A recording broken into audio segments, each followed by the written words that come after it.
Shuti bakunzi bagakiza kadomo org, amahoro y'Imana abane namwe. Ubu turi ku mugwa wa Dawidi, nyirizina aho Dawidi yaratuye. Iki kibaya ni umugezi wa Kidironi, cyakora ubu warakamye ntawo kihari. Hanyuma Dawidi yaratuye kuri uyu musozi. Hano turareba urukuta, hirya iriya niho Dawidi yaratuye.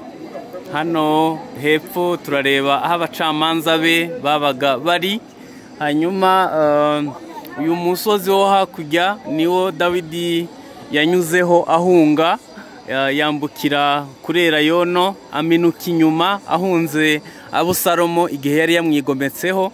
Ikindi twavuga kuri uyu musozi nuko abagore ba Salomo bose ariho bari batuye. Mwibuke ko Salomo yarongoye abagore 1,000 bari batuye kuri uyu musozi.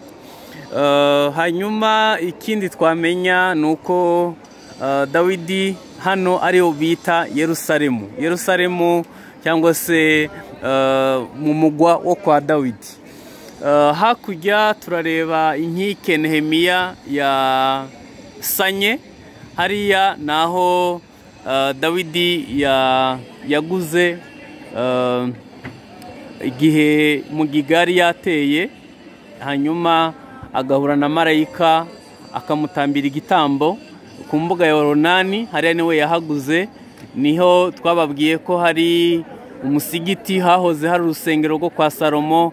Niho Aburahamu yatangiye Isaka. Ni naho hari ibuye ry'izingiro ry'isi cyangwa se isi ifatiyeho. Bavuga ko ari naho Imana yaremeye Adamu na Eva. Hanyuma Salomo yimikiwe kuri aka kagezi. Hano hepfo niho umutambyi we umutambyi yamwimikiye igihe yimikwa kuba umwami wa Isirayeli. Hanyuma hano ku mugwa kwa Dawidi hari ikindi tutasiga tutababwiye kuri Dawidi. Muribuka hano niho yahagaze areba muka Uriya. Dawidi yarari hariya hejuru ku ruzitiro. Mwibuke ko hano yari inzu yubatswe mu buryo bugezweho. Dawidi yari yarubatse mu buryo bugezweho. Mutekereze ko mu myaka 3,000 ishize yari afite na toilette asiege yo mu nzu. Hanyuma hariya niho yahagaze areba muka Uriya. Mu by'ukuri iriya nzu gusa barayivuguruye, ariko ni hariya hejuru yarari. Hanyuma yitegereza hakurya, hariya mu mazu muka Uriya yaratuye hano muri aya mazu. Hanyuma kuhareba byari byoroshe kuko ari hafi cyane, ahita mutumaho barasambana. Dawidi niwe yubatse hano, ni nawe yegeranyije ibikoresho byo kubaka inzu y'Imana. Hanyuma kuri uru ruhande niho Abusalomo yahambwe. Hari imva ye irukwa yonyine. Ziriya zose mureba hejuru ni imva z'Abayuda bizera ko Yesu azagaruka, kuko ajya kugenda Yesu yazamukiye kuri uyu musozi. Hariya tureba hari agasongero k'urusengero. Abayuda bizera ko ari naho azagaruka anyuze. Hanyuma nyuma yo kugaruka akanyura kuri uyu musozi. Impamvu Abayuda bahambwa kuri uyu musozi, imva zaho zirahenda, nuko bizera ko nagaruka azakandagiza ibirenge ku musozi wa Elayono gacikamo kabiri. Hanyuma Abayuda bari kuri uyu musozi bakazuka bakinjirana mu rusengero. Niko Bibiliya ivuga n'ubundi, ariko ibyo ko Abayuda bazazuka byo ntabwo ari ko Bibiliya ivuga, ahubwo abapfuye bizeye nibo bazazukira kubona ubugingo buhoraho. Hano dukwiye kuhigira ko Dawidi yari umuntu yagize ibitekerezo byiza. Muratekereza ko muri iyi myaka 3,000 ishize hari amazu akomeye kuri iki kigero.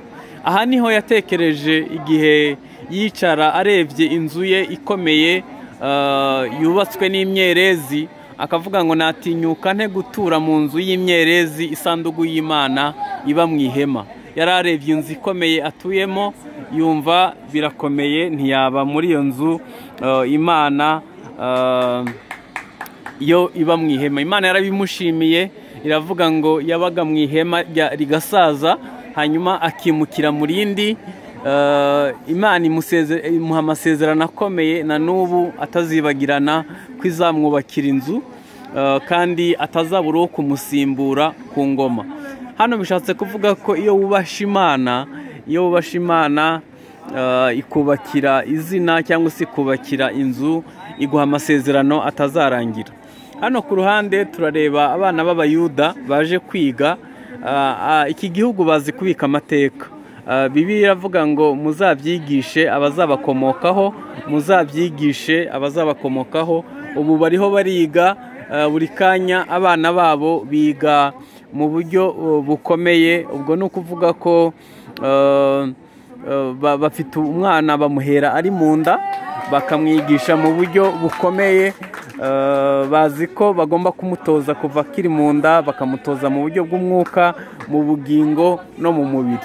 Ibi bituma Abayuda bakomera cyane, bamara imyaka ibihumbi byinshi. Mwibuke ko hari igihe bamaze imyaka igihumbi na 400 baravuye ku ikarita y'isi, ariko bagaruka bacibuka ururimi rwabo, bagaruka bacibuka imbibe zabo, bagaruka bakira Abayuda batavanze. Ese twebwe abana bacu tubatoza gute? Ese tugerageza kubahuza n'Imana ibavugaho? Ese tugerageza kubahuza n'ijambo ry'Imana, cyangwa se dupfa kubyara gusa ariko tutitaye ku cabo bana bazamara? Imana ibaho umugisha. Twari twasuye urugo rwo kwa Dawidi, umugwa wa Dawidi. Hano hari hakomeye, niho Yerusalemu ya kera, niho bita mu mugwa wa Dawidi. Dukomeje kubabera muri Yerusalemu, tubagezaho ibitandukanye byabereye muri iki gihugu.